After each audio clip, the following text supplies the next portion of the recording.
एक 15 साल का लड़का जो दिल्ली में नेताओं के आलीशान बंगलों में दूध पहुंचाने का काम करता था। स्कूल में और बच्चे उसे दूधिया के नाम से कहकर चिढ़ाते थे, लेकिन उस बच्चे को ये नहीं पता था कि जिन बंगलों में आज वो दूध पहुंचा रहा है, एक दिन उसी बंगलों में वो मंत्री बनकर रहने आएगा। नमस्कार, मैं हूं देवनाथ पांडे और आप देख रहे हैं नेटरिक न्यूज का स्पेशल प्रोग्राम जिसका नाम है कहानियां राजनेताओं की। कम उम्र में सर से पिता का साया छीन गया तो बचपन को कुचलकर जीवन यापन करने के लिए उसने दिल्ली का रुख किया। दिल्ली में उसके चचेरे भाई की डेयरी थी और वहीं पर आकर उसने नौकरी कर ली। रोज़ सुबह 4 बजे उठता था और गाय का गोबर उठाना, लोगों के घर पे दूध पहुंचाना, यही उसका रोज का काम था। लेकिन जब रात में वो सोता था तो अपने पैरों को पेट से लगाकर सटा कर सोता था, क्योंकि उस समय ठंड बहुत ज़्यादा पड़ती थी। लेकिन उसकी आंखों में नींद के बजाय आंसू होते थे। हम बात कर रहे हैं राजेश्वर प्रसाद बेधुड़ी यानी कि राजेश पायलट की। राजेश पायलट यानी इंडियन एयरफोर्स के एक जाबांज पायलट, जिन्होंने 1971 की जंग में पाकिस्तानी फौज के कई ठिकानों को नेस्तो नाबूद कर दिया था। उन्होंने एयरफोर्स को छोड़कर राजनीति में कदम रखा। ईमानदार नेता और जनसेवक के रूप में उन्होंने अपना पूरा जीवन गरीब और पिछड़े वर्गों के कल्याण की खातिर समर्पित कर दिया। जय जवान जय किसान के नारे को साकार करने वाले स्वर्गीय राजेश पायलट की जिंदगी में न जाने कई उतार चढ़ाव आए, लेकिन वे हर मोड़ पर हंसकर गुजर गए। आसमान की ऊंचाइयों को चुनौती दी, कामयाबी की नई इबारत लिखी। कामयाबी के इस सफर में उन्होंने हमेशा इस बात का ध्यान रखा कि उनका कदम जमीन पर रहे। लेकिन राजेश पायलट का बचपन बहुत ही अभाव और गरीबी में बीता था। कम उम्र में सर से पिता का साया छिन गया। जिंदगी के कड़वे अनुभवों से ये शख्स बचपन से दो चार हो गया था, लेकिन उन्होंने कभी हार नहीं मानी और मुसीबतों से लड़ लड़कर भविष्य के लिए अपनी नींव तैयार की। सर पर पिता का सपना साकार करने का उस पर जुनून सवार था। राजेश जब अपने भाई के साथ दिल्ली आए तो उन्हें काफी मुश्किलों का सामना करना पड़ा। दिल्ली की कड़कड़ाती ठंड में ठिठुरते हुए अपने दोनों पैरों को अपने पेट से लगाकर तबेले में सोते थे, लेकिन आंखों में नींद की बजाय आंसू होते थे।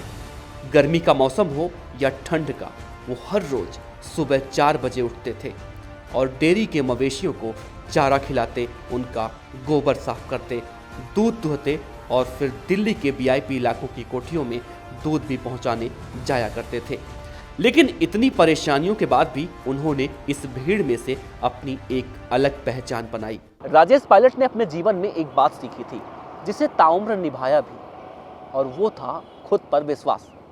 पिता की मौत के बाद चचेरे भाई नत्थी सिंह के साथ वो दिल्ली आ गए और यहीं से उनकी किस्मत पलट गई। 15 साल की उम्र तक पहुंचते पहुंचते राजेश पायलट ने खुद को किसी भी परिस्थितियों से निपटने के लिए अपने आप को मजबूत कर लिया था। राजेश पायलट की पत्नी रमा पायलट ने उनके जीवन पर आधारित एक किताब भी लिखी है जिसका नाम है राजेश पायलट एक जीवन।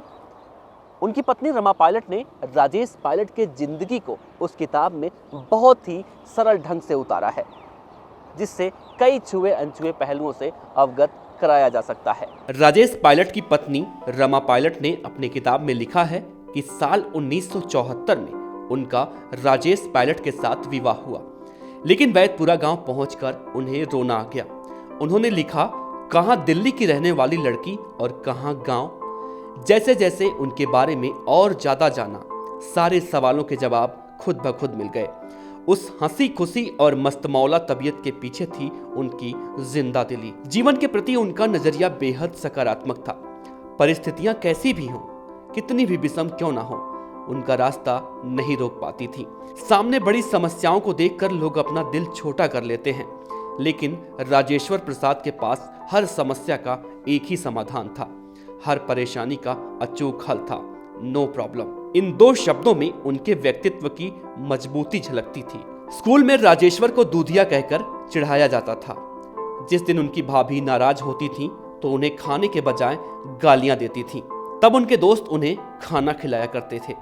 वक्त और हालात ने पाई पाई की अहमियत अच्छी तरह से समझा दी थी। शायद इसीलिए राजेश्वर ने एयरफोर्स को चुन लिया। गरीब घर में जन्मा, अभावों के बीच पला बढ़ा, गुज्जर समुदाय से ताल्लुक रखने वाला एक लड़का राजेश्वर प्रसाद एयरफोर्स में पायलट बन गया। राजेश पायलट जब एयरफोर्स में थे तो उन्होंने 1971 में हुए भारत और पाकिस्तान के बीच युद्ध में उन्होंने पाकिस्तान के कई ठिकानों को नेस्तो नाबूद कर दिया था। और फिर जब उनकी मुलाकात तत्कालीन प्रधानमंत्री इंदिरा गांधी से हुई तो उन्होंने इंदिरा गांधी से चुनाव लड़ने की इच्छा जाहिर की, राजनीति में आने की अपनी इच्छा जाहिर की। तो इंदिरा गांधी ने कहा कि तुम कहाँ एयरफोर्स की नौकरी को छोड़कर राजनीति में आना चाहते हो, यहाँ कोई भविष्य नहीं है, एयरफोर्स में तुम्हारा उज्जवल भविष्य है।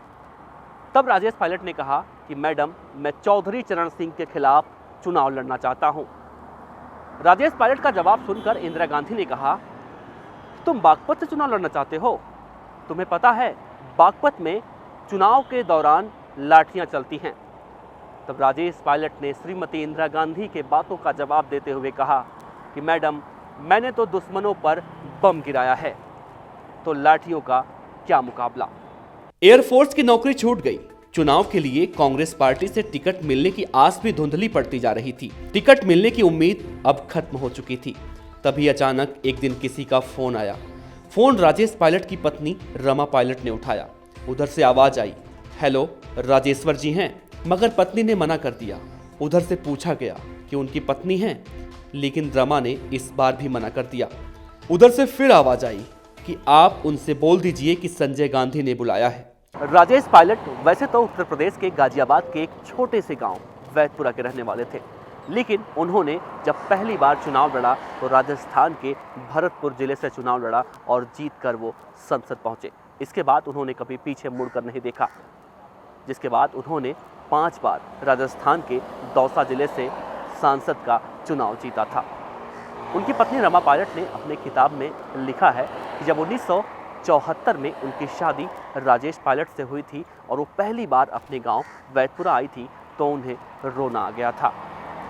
कहाँ दिल्ली की एक पढ़ी लिखी लड़की, कहाँ वैदपुरा का एक छोटा सा गांव। लेकिन वो आगे लिखती हैं कि जैसे जैसे उन्होंने राजेश पायलट को समझा तो उनके दिमाग में किसी तरह का सवाल नहीं रह गया। उन्होंने राजेश पायलट के व्यक्तित्व को समझा तो बहुत ही उन्हें गर्व महसूस हुआ।